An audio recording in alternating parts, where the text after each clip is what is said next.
Today's guest is former Governor Parris Glendening. Parris Glendening was Maryland's 59th governor and served from 1995 to 2003. Prior to that, he served as the county executive for Prince George's County from 1982 to 1994. And he had been a professor for the University of Maryland for 27 years. Governor Glendening also focused on tax reform from 1994 to 1998. He cut or lowered more than 50 Maryland taxes, including personal income taxes. By the end of his term, Maryland's national rank in job creation had moved from 43rd to 14th, focusing mainly on biotechnology. Governor Glendening was also focused in bringing two pro sports teams to the Maryland and the Washington Redskins from D.C. to Landover, and the Baltimore Ravens moved to Baltimore after playing as the Cleveland Browns in Ohio. Governor Glendening is credited with coining the phrase smart growth and, after elected office, continued advocating for compact, transit-oriented, walkable, bicycle-friendly land use. Smart growth is a theory of land development that accepts growth and development will continue to occur, and so seeks to direct that growth intentionally and comprehensively. The term smart growth is an attempt to reframe the conversation from growth versus no growth, or NIMBY, to good and smart growth versus bad and dumb growth. In this episode of Community Scoop, we sit down with Governor Glendening to reflect on his political career, the advocacy of smart growth, the lessons he's learned about engaging residents and leadership in general, and his thoughts on the future of Annapolis, especially in light of the financial pressures from the federal and state governments. Enjoy our conversation with Governor Glendening as we think about the importance of Earth Day and environmental advocacy. Governor Glendening, can you tell us a little bit about yourself, your upbringing, and what led you to a life in public service? Well, let me start by just saying thank you for that walk down memory lane with the introduction. It's been a long time, and you condensed four different careers into just a moment or two there, but I always like to tell people, and especially young people when I'm talking about, keep your options open in terms of careers and professions and what you want to do. I mean, you're a 23-year-old college student. You don't have to decide the next 70 years of your life and things like this. But as you walk down memory lane there, I so very much enjoyed teaching for 34 years at the University of Maryland. But now, one thing I would add to that intro is I'm very pleased to be teaching the last 7 years at Johns Hopkins University, interestingly, on environmental policy in the School of Business, trying to make it clear that you can be for a business growth economy and really serious about environmental policy. That's great. We've been doing that, and then my sort of second career was 37 years in elected office, going all the way back to Hyattsville City Council, and then I headed a national, international environmental nonprofit, Smart Growth America, and then just about 4 or 5 years ago now, I announced what I called Act 4 of my life, and that is I am putting a mixture of different things. I still speak around the country. Just as a quick example, I speak regularly for the U.S. Department of State for delegations coming into the United States and things like that. I still teach and write, and I'm an advocate of things. I feel passionately about stuff. So all of that stuff kind of came together on that introduction. So, having said that, I forgot your question. Let's go back even before that. Tell us a little bit about your upbringing, and I assume there were some seeds planted along that upbringing that led you to a life in public service. It was, but I get asked that question every so often, and I really have a hard time putting together exactly what influenced me, because I certainly went in different directions than my family and most of my friends at the time. But I quite candidly came up with a difficult family situation. I have no idea why, but I was really interested in education, wanted to go to college, and enjoyed reading and everything else. And my mother, bless her, just was not interested in any of the 6 children going to college. And in fact, she was adamantly opposed, so much to the point that in my beginning of my senior year in high school, I left home. I was technically for a few nights homeless. And that's where people started really impacting me, though. I worked in a drugstore down in Florida, Rexall drugstore. And when I left home, I was a stock boy. I stayed overnight in the stock room. They had a little restroom back there. They had a counter, Sunday type counter, but they also had sandwiches. So I ate okay. And there was a gentleman there, I still remember him so clearly, Jimmy Crawford, a black gentleman who was a stock person, and I was a stock boy. And he came to me about the 3rd night and he said, I gotta ask you, he said, are you sleeping in the back room? And I told him yes. And he said, you can't do that. And sooner or later, the management's gonna realize that, and they like you, but they can't permit you to do that.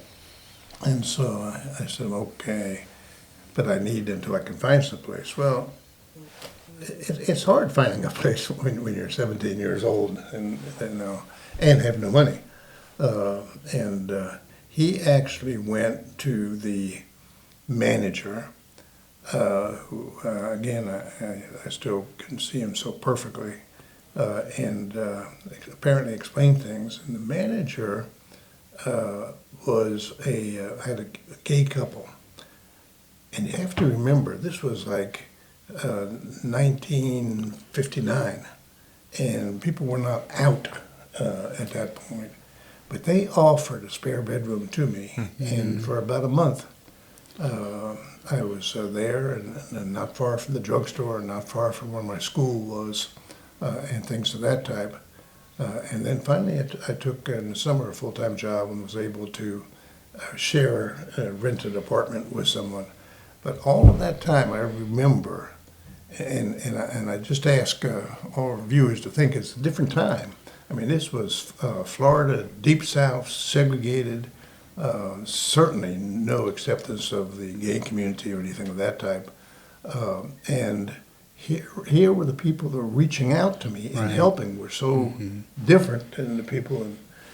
And the only reason I mention these purely personal things is I think my feeling about public service now came out of the fact that so many people that I did not know at all stepped forward at different times in my life and helped. And during that decade or so, it became clear to me that we should be helping one another. We should be part of a community. And people have helped me, and I feel so privileged that I have been able to help other people. Now, I know that's longer than No, that's amazing. But it comes from my heart. So how did you make it to Maryland? How did you come here? Back in those days, there was no such thing as hiring online and stuff like that. You actually went, as you neared your degree, in this case my PhD in government and politics, you went to national professional associations. Okay. And so I went to the American Society for Public Administration and the American Political Science Association meetings. The latter was up in New York City, I remember that. And you had these big halls with all the different schools, and you walked on down, and they had signs, positions that were available in that department. And I got to tell you, I don't know how I hit the market so timely, but I received 8 offers from 8 different schools.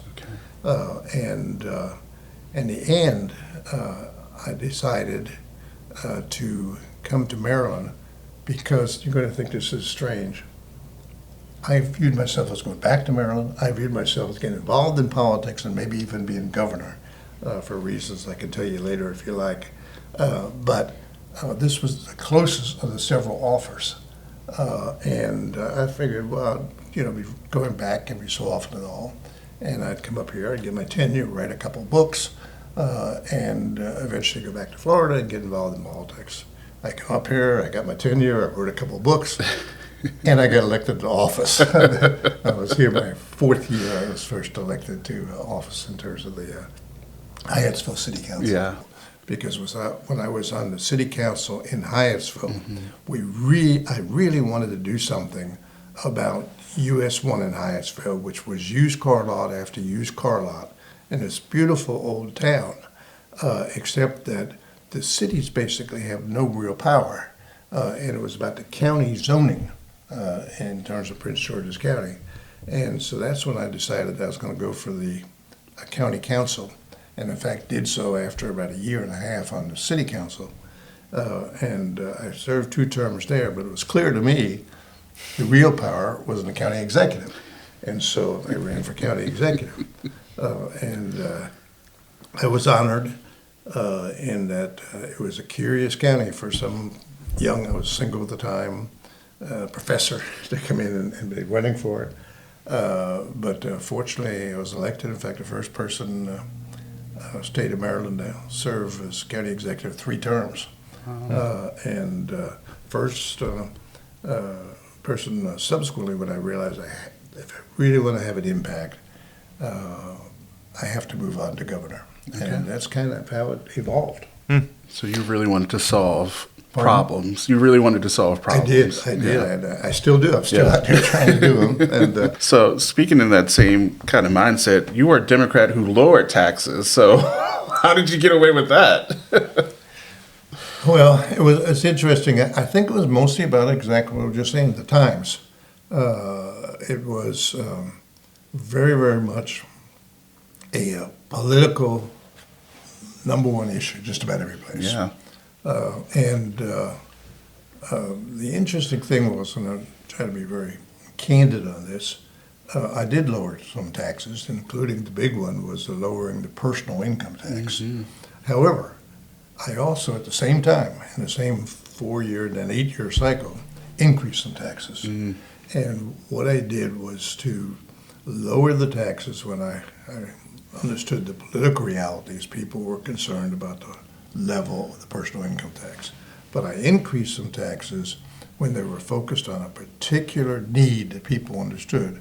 For example, the most controversial one that I did, that the cigarette tax at the time was 2 cents a pack. And I proposed that it be $1 a pack. Mike Miller, who I mentioned earlier, was the president of the Senate and from Prince George's County and Calvert County. And these are tobacco countries. Right. And so he called me when I proposed this, and I said, Mike, I want to use this for a children's prescription program. We have, and this was before some of the expansion of Medicaid and all, we have 74,000 young children in the state who do not have any type of medical coverage, including prescription coverage. And I told them, I said, my son Raymond, who he knew as just a little child, would get these terrible earaches. And if you're a parent, you know when a child gets an earache, the pain and everything. And I would say, but we would go to the pediatrician, then to the drugstore, and they would give us a bottle of Moulden.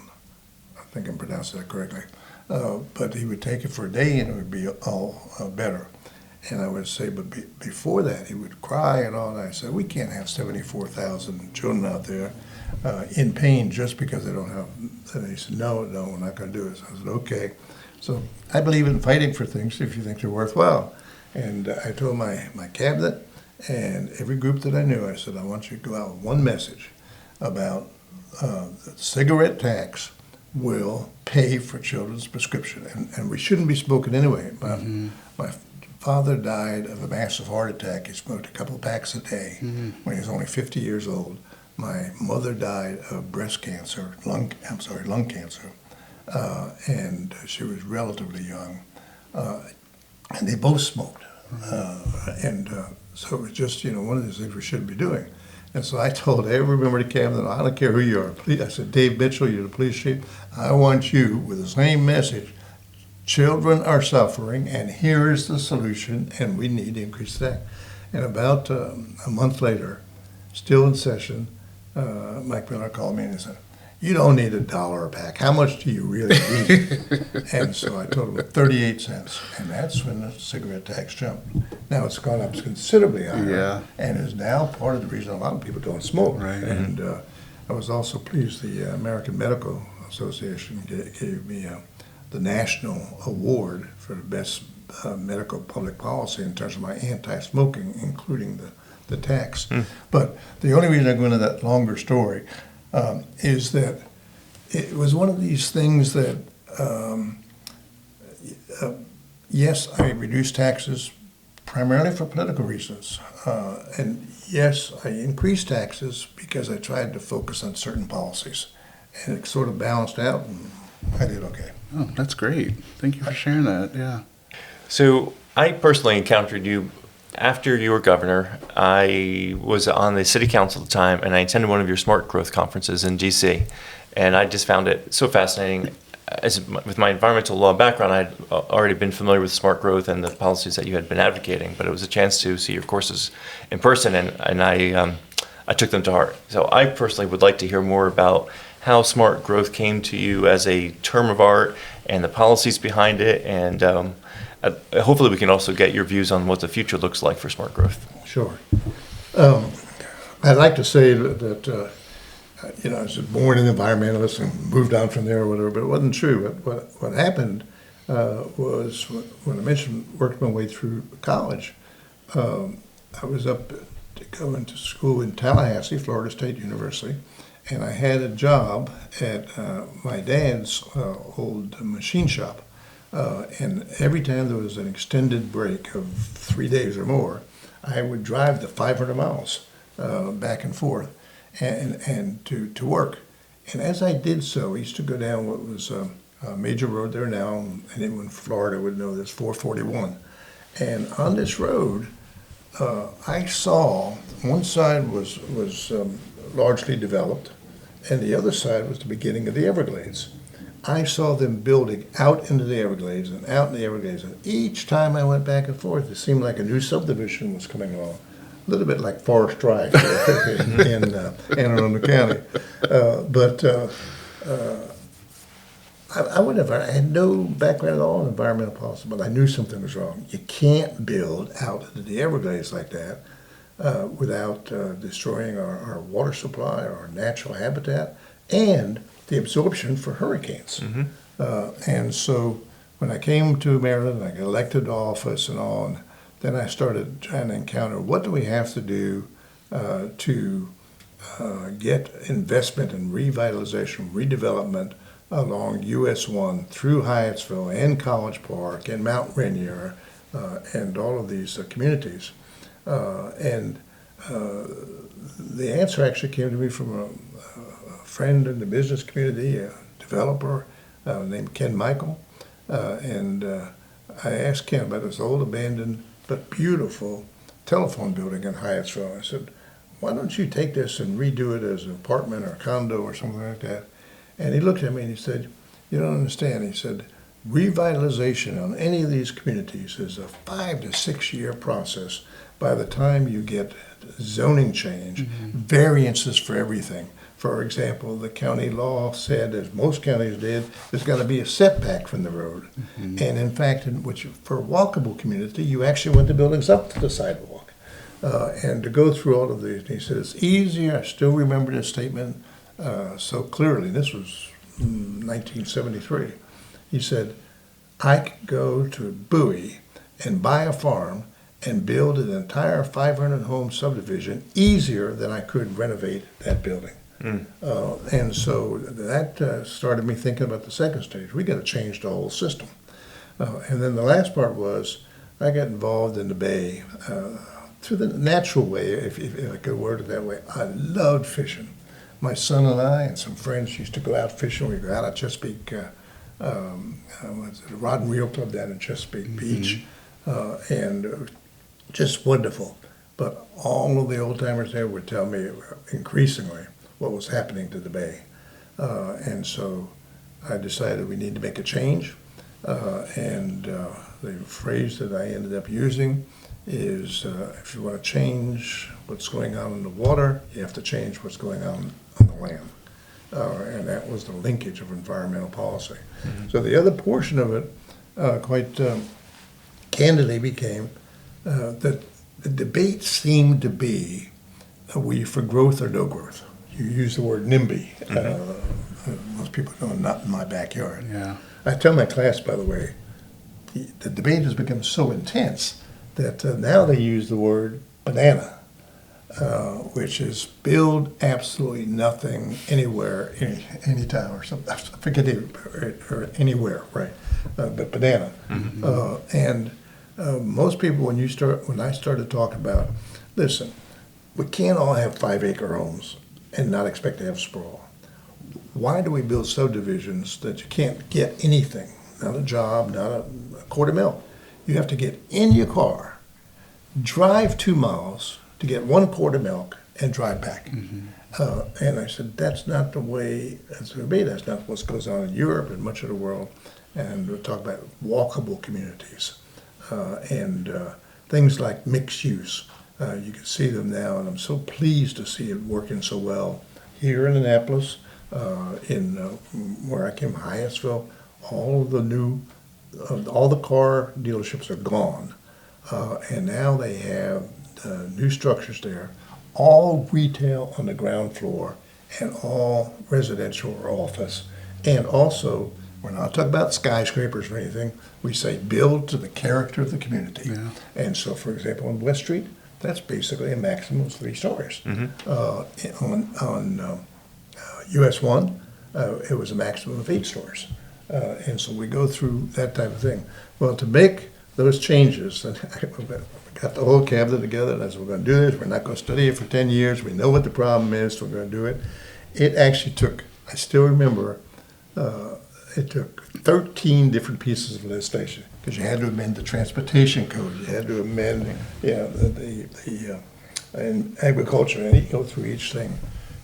And so part of what came about was my legislative officer said, listen, if you go in there and they're voting 1 piece of legislation at a time, you're going to get a few of these, but you're not going to get this total plan. And I said, without the total plan, it's not going to work. And we need everything. And I said, so I need you all to start getting commitments from the legislators to vote for the smart growth package. Different committees, different leadership, and everything else. And he said, okay, if you're going to do that, and I didn't say smart growth at the time. They said, if you're going to do that, you need to have a single term that captures imagination and all. And I said, what? And so they started talking about managed growth, directed development, stuff like that. And, they're so boring. And then someone said, well, how about if we say grow smartly? And I said, wait a minute. What if we simply called it smart growth? If we're for smart growth, what are our opponents for? Right. And we used that button. We went through. We got all of the pieces of legislation through. Several of them were modified, weakened, but still they all went through. And I was just so pleased to see that. But even more stunning, that started to spread rapidly across the country. And today, over 2,000 local governments use some part of the smart growth code. They didn't adopt everything. Right. But they might do, for example, what we call complete streets, making streets hopefully tree-lined, accessible for pedestrians with wide sidewalks without telephone poles in the middle of the sidewalk, and bicycle lanes and things like this. And you don't have to have 5 lanes in each direction of cars going through your community at 60 miles an hour. Yeah. So when we started pushing all of those, it really did come down to getting everyone working together. And that's what started catching people's imagination, so that in addition to the 2,000 local governments, if my number is correct, we have like 26 states have now adopted some a full smart growth policy, others limited to certain parts of things like transit-oriented development around transit stations or something of that type. But it's exciting to think that little old Maryland has had such an impact, and it's continuing to grow. I remember not too long ago, I was up in New Jersey, asked to come up by the governor's office about what they could do in land use to help protect their beach wetlands and their forest. And they're strengthening their smart growth programs. That to me is rewarding and exciting. You now live in the Annapolis area. As you look to see how the city and the county can improve with smart growth policies, what would you like to see changed? Well, there are a number of things. Let me just say, I think Mayor Buckley's doing a good job in trying it there. But one thing I would say, first of all, and this is my own failure as governor and county executive as well, there's got to be a sense of urgency. Climate change is very, very real. We live right on the bay. The beach where we are is about half what it was when I moved there 20 years ago. But it's really got to be this sense of urgency, not emergency panic or anything of that type, but okay, no more 5-year study commissions. Let's do this now. We did it by the adoption of the Smart Growth Program. We got it up and running and implemented in one term, 4 years. And the last thing I'll say, it requires a sense of fairness. Now, I know people don't like to use this word anymore, some people don't, but equity. And when I say equity, if trees are important for health, then they ought to be important to health for every community, regardless of color or regardless of income. And I don't see anything wrong with saying, I believe in fairness and the amount of trees we have in our community. What is so, crazy about that? Right. So, Good. I know it's more than you wanted. No, that was excellent. I appreciate No, that the was information. excellent and greatly said. It was. Switching gears a little bit, after overseeing 2 executions, you put out an executive order halting them.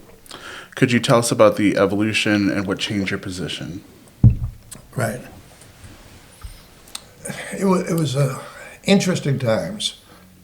First of all, I believed then, I have actually modified my personal position on it as well, that some crimes are so offensive, so abusive, that the death penalty was reasonable. I have modified that considerably, but at the time, the issue was one of, was the death penalty inherently discriminatory based on race and income? And this was a question that was being raised all across the country. And one of the things that was brought to my attention, we had 2 executions coming up, but was brought to my attention was a study that found a little over, I'm trying to remember the exact number now, a little over 1,000 people, I think it was, but I can find the study, but nationwide that were on death row in the last 20 years at that time had been exonerated, meaning that some process found them innocent after they were guilty, and had they been executed, the death penalty is unforgiven in that sense. But secondly, the one that really got me was that a study was brought to me by the University of Maryland that said of the 13 people on death row, 9 of them were African American. And also, of the 13 people on death row, 9 of them were from one jurisdiction, Baltimore County. Wow. And Baltimore County had a reputation of rough and tough on crime and tough enforcement and so on. Interesting that crime rates were no greater, no less, but still that was the reputation. And so that defies just that this was being done by chance.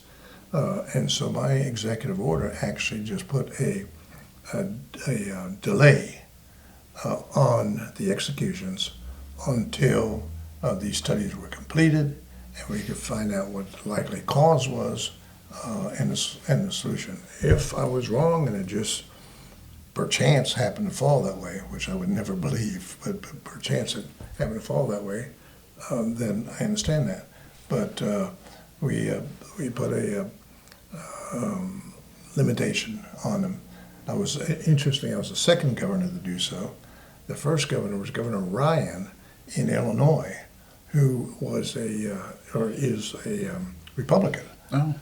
And he stood up and he said basically the same thing, that something was terribly wrong in the way the system was being administered. Subsequently, Maryland, along with I think 18 other states, have moved to prohibit the death penalty overall. And I think that's probably the wisest thing. And Governor O'Malley introduced that legislation during his first term and got it approved, and the state is doing well. Yeah.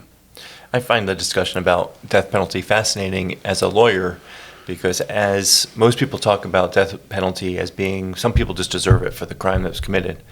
But based on the Constitution and Bill of Rights, the Supreme Court has said death penalty as punishment is unconstitutional. The only legal justification for death penalty is as a deterrent. And I think very few people would argue that for the death penalty as being effective in being a deterrent from people committing crimes. Right. And so that's why I find it fascinating about it. I think you're right. Right. I'm sorry. No. Thanks for that perspective. One thing I'm just getting out of this interview with you is that and it's a trait that I greatly admire, is that you reflect on your past decisions. And I'm just curious, through your career and your life, how has that reflection guided your journey? Well, I'm not sure it has in a real conscious level, but I have thought back of things that I did, ways that I handled them and all. If I were going to talk about some of the things, I would think in certain areas we really need much more, as I was mentioning earlier, sense of urgency. Just as a quick example, climate change is real. It is real worldwide. It is getting much worse. We're seeing it almost daily in terms of what is going on. And yet, there does not seem to be a real sense of urgency for what is happening here. And Annapolis, by the way, is particularly prone to problems if we don't do things. We see the flooding downtown. In 2002, there was 41 days in which the water came back up the storm drains, and it wasn't the terrible flooding you see in some other areas, but it was enough to close the businesses and cause health problems and things like that. And so when I look at those and the other, something like, for example, the pandemic that we just went through, that was a warning. We are destroying habitat in so many areas, and we have massive migrations because if your water supply gives out, people have to move. And that's what's going on in different parts of the world. And I fear that, number one, I personally, I don't think was as aggressive in that area as I should have been. But number two, I fear that right now we are moving away from preventive health in a way that's going to be a total disaster to our country. And so from those perspectives, I learned. The other thing that I learned is even when you have some fairly great controversies about something or other, people can come together behind you pretty quickly. I'll give you one. I'll try to narrow the story because I've often told a longer version of this. But my son and I used to go. A good friend had a home up in Martha's Vineyard, a big home, and every year, he and I, since he was about 3 years old, would go up, just the two of us. My wife would call the guys fishing trip, but we'd go up there for 2 weeks. And I had a basic rule for my staff. Unless it's an absolute emergency, please do not disturb me. This is my family time and things of this type. And they understood that. And then I got this call in 1989, I think it was, that there had been a terrible police killing in Prince George's County, who was known as the Habib incident, because it was a Ghanaian refugee who was killed by police using the knee to the back approach. And I had to come home because the county was about to explode. And so we drove on back home. I was trying to explain, Raymond was 10 years old, why sometimes we have to do this. And when I went in and really started looking at things, I said, okay, we got to change these policies. I want to get everyone together, what's going on here. And I want the command staff for the department and all. And I've been working with the police superintendent that I appointed and things of this type. And they bring in the command staff, and the command staff had one woman, one person of color, out of 25 or so people. And I'm looking at this, and I'm thinking about Prince George's County, and I'm thinking to myself, how are we going to keep the confidence? And so I got the people together, and we looked at it real quickly, and we had to change the complexion of our department. We had to bring broader people into it to understand what was going on in the community. And having said that, though, they said, okay, great, we'll put new guidelines in, but most police departments and fire departments are run like a military command structure. Yeah. Mm-hmm. You start at the bottom, and 20 years later they work up. Yes. And so what they were saying is, and I said, that's not going to work. So I asked a couple of other staff, and there's something called lateral entrance, sort of like a football leagues now. You go when you buy, and you say to someone, okay, you're a lieutenant in the New Orleans Police Department, and have a tremendous record of everything. We want to bring you in as a lieutenant. Now, the police union, they went crazy. And there was a lot of opposition to this. And I decided to do it anyway, and we did. And a couple of people said to me afterwards, well, there goes your police support and all. Well, we had to do it. Well, first of all, we did it. There was no riots. People understood we were actually trying to work on things and make a change. And I had several allies from the community step forward and explain what we were doing. But most stunning to me, was that when the re-election came around, the police union was the second out for me. The fire were first. Yeah. I still remember that. Then when I ran for governor, the police union endorsed me again. And it told me very clearly that sometimes if you really are trying to do what you think is right, even though politically people might be in opposition, there's a fairly good sense of goodwill and understanding out there. And quite candidly, I don't like to go back with it, but it's the giant elephant in the room. And in today's politics, we are, I think, just far too divisive, but in a long-term area. I mean, I think a good, vigorous debate on different things is absolutely normal. That's what we should be doing. That's what democracy is all about. But saying you're the enemy and we're going to fire you and that we're not going to do this program at all and we're going to block you forever and maybe even violence, that's not what we're about. When you implemented the policy that life means life, right? And I know that you come out against that since then and advocated for the power to lie with the, the board, what is it called? Sorry, it's escaping me right now. Board of Public Works? Not the Public Works Board, but the board that oversees the parole board to make that decision. And right now we have that just passed the legislation in the Maryland General Assembly, the Second Look Act. Right. So I don't know if you're familiar with that or if you have an opinion on that, but what are your thoughts on that? First of all, I think it's a needed act. I think we do have some people in our society who unfortunately must be separated from the rest of society to protect it for everything that you were talking about. However, one of the things that I saw as governor that really got me thinking about a lot of these, how long people are supposed to be in jail and how long the penalties go, was the pardon, the gubernatorial pardon. Now, I know in today's world, when we think about what's going on at the national level, it sounds like it's crazy. But back then, my legal advisor used to come to me with this file, and they would be like, a person who was 18 years old in Cumberland, Maryland, arrested for possession of marijuana, sentenced to 2 years, serve a month in juvenile facility, and then be out. And that was it, right? Not right.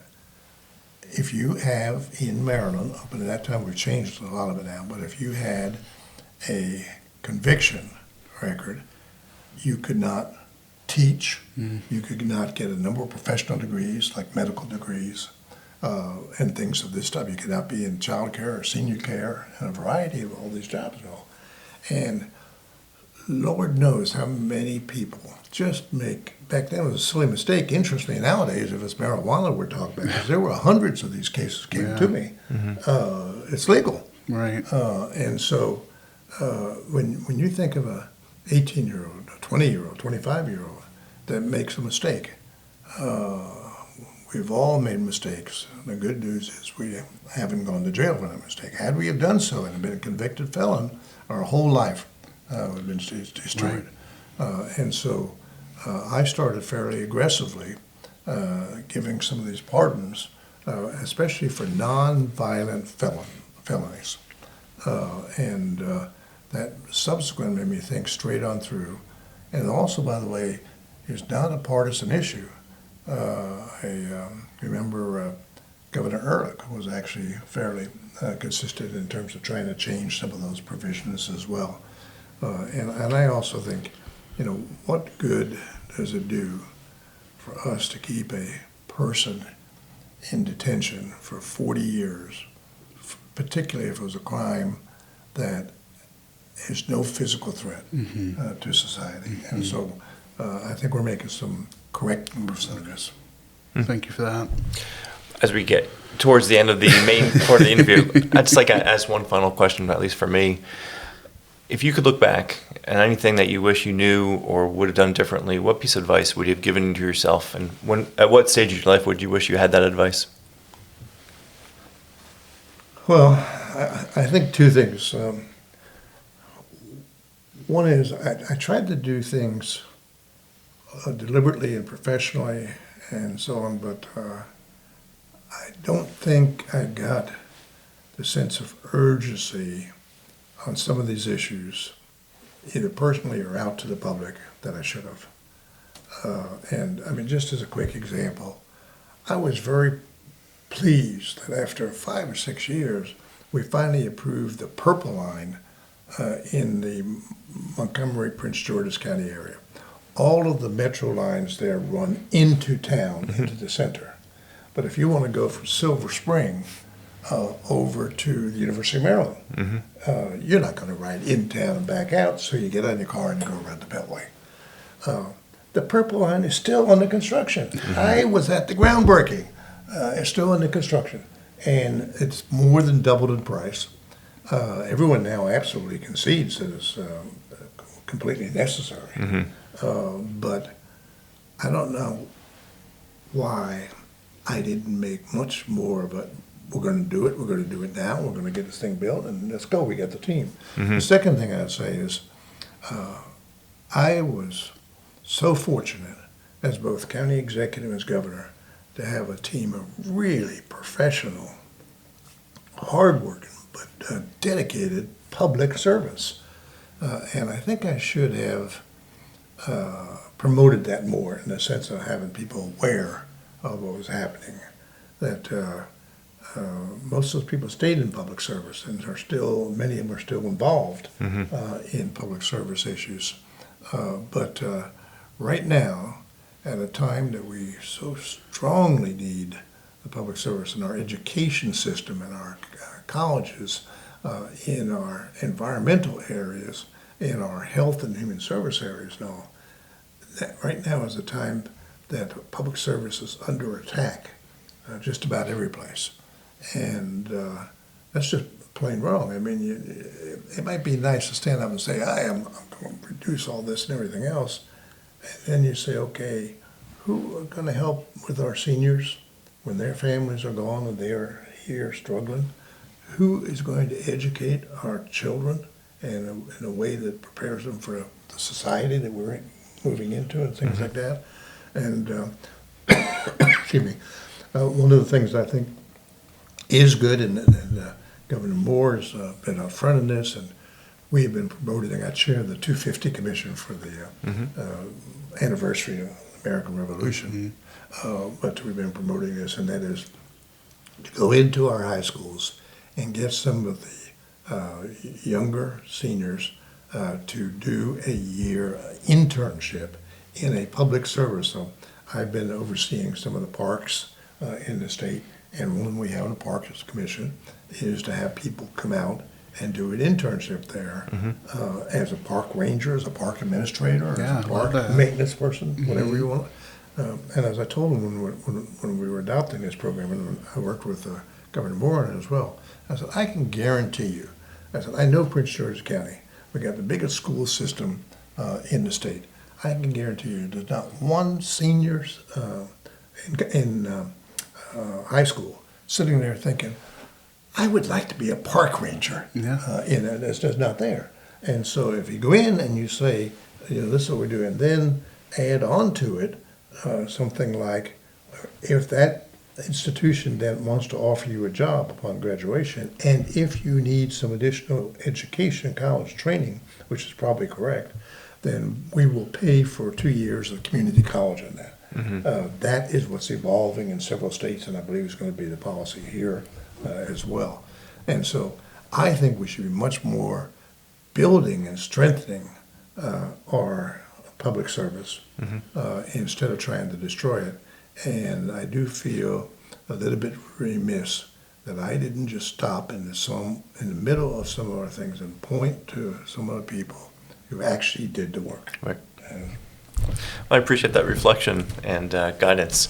We're going to get into a lighter moment portion of our interview, if that's okay. We call it the lightning round. We're going to ask some quick questions, and it's not meant to be so deep, and just to be a little more lighthearted. Which is a polite way of saying we're running short on time. No, this was really great. I appreciate your answers. They're very informative. If you could have dinner with any 3 historical figures, who would they be, and what would you ask them?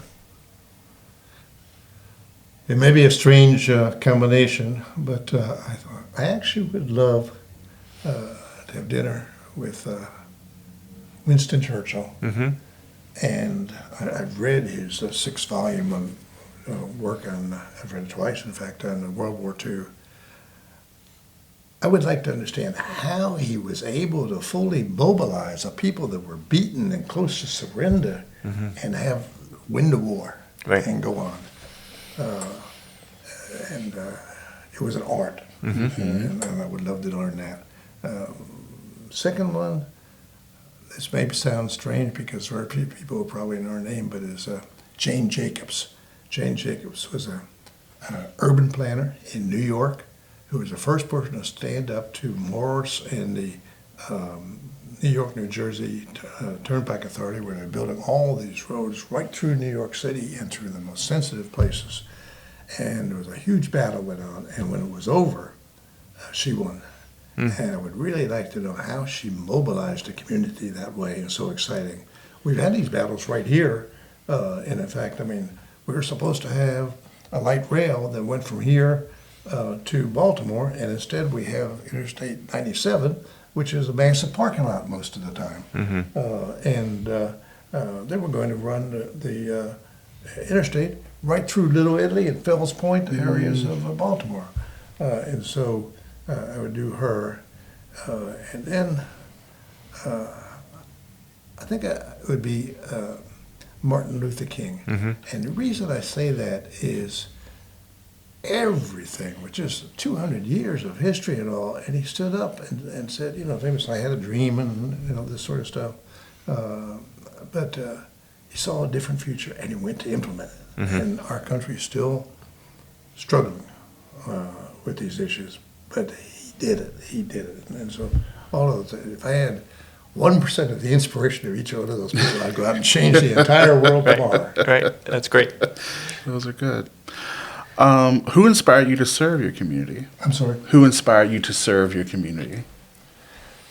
As I said at the very beginning of our discussion, I'm not sure it was really one person. I think it was the people that I saw doing things that helped, that made a difference. including, a couple of teachers, things like that. I can remember this woman, Odessa Fisher. I was a junior in high school. She was great. She taught me to really love reading and reading fiction and things like this. It didn't necessarily inspire me to go save the whole world, but it really did make me think in a different way. Contributed. And so it was that collection of people. So you took the Mr. Rogers approach to life, which is find the helpers, right? Exactly. I love the shout out to the educators that we all needed and we all had as inspiration. So I appreciate hearing that. What's the best advice you ever received?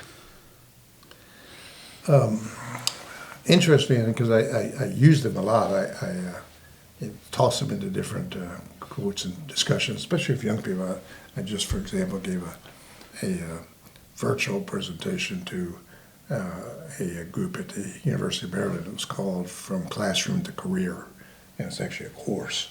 They asked me to come in, so I use these type of things. But one was from my grandfather, who used to say to me, if you learn one new thing every day, you'll do fine. And I sometimes actually go at 11 o'clock at night and say, I didn't know that. I need to find my one thing. That was one of them. And another was the pharmacy that I mentioned I worked in during high school. The elderly pharmacist there, owner of the place as well. But he used to say to me, if it's worth doing, it's worth doing well. And I know that's a long traditional one, but I think about that a lot of times. And I've said that to my children as well, and I think it's important.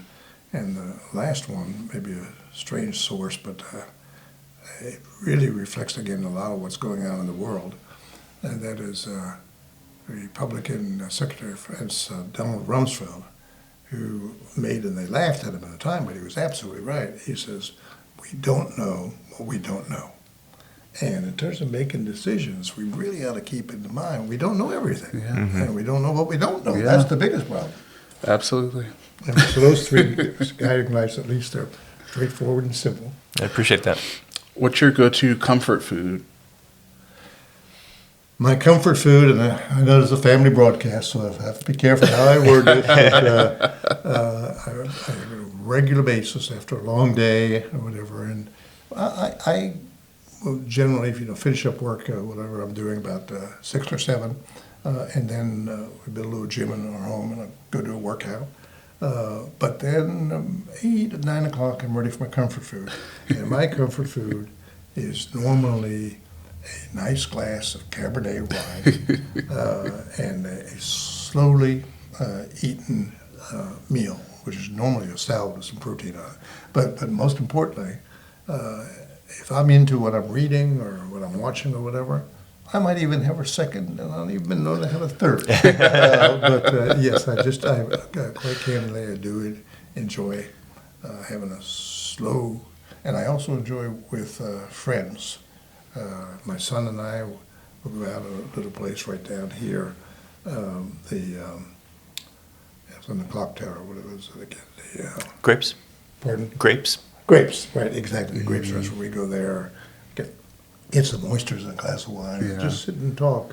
Maybe once a week. Nice. That's wonderful. Good place. Good. If you could be remembered for one thing, what would it be? The big one is no question about my 2 children. I can't call them children; they're adults now. But in my mind, they're still children. But my son Raymond, first of all, it gave me such joy when he was growing up, just watching him and being his dad. And a baseball trip that we took, 6 different stadiums up the East Coast and things like that. And now he's so successful as a business person. And involved politically, and I'm just so proud of them. And then my daughter, she was a great equestrian doing her early youth. When she went to college, she just said to me, Dad, I can't do both and do both really well.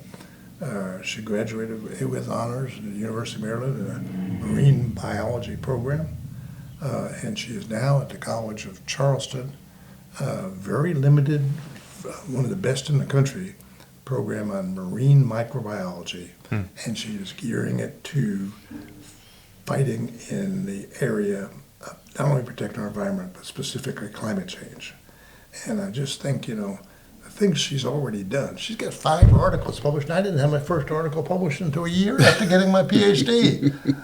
And That's amazing. And things like this. And so, and also, by the way, she called, my son is so gracious, given all the schedule and everything to make sure we get together on a regular basis.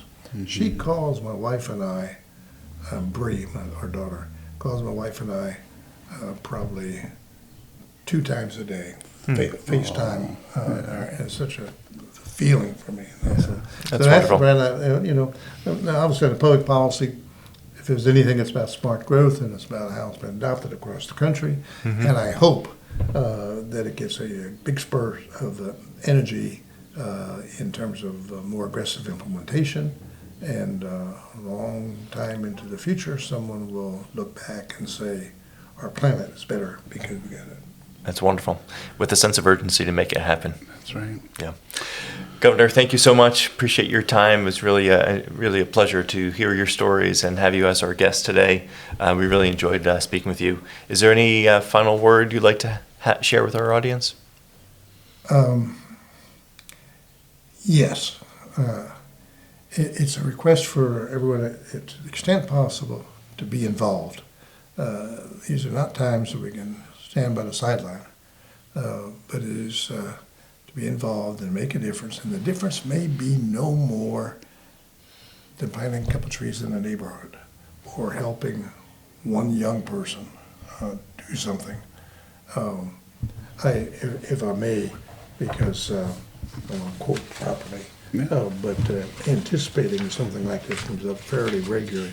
There was a speech by, and I know I'm quoting Republicans here, by Teddy Roosevelt, that some people said was the greatest speech ever given, called "The Man in the Arena." Yes. Now, I believe that's a bit egocentric for our nation to say the greatest speech ever given, but it was one of the greatest speeches ever given for American politics.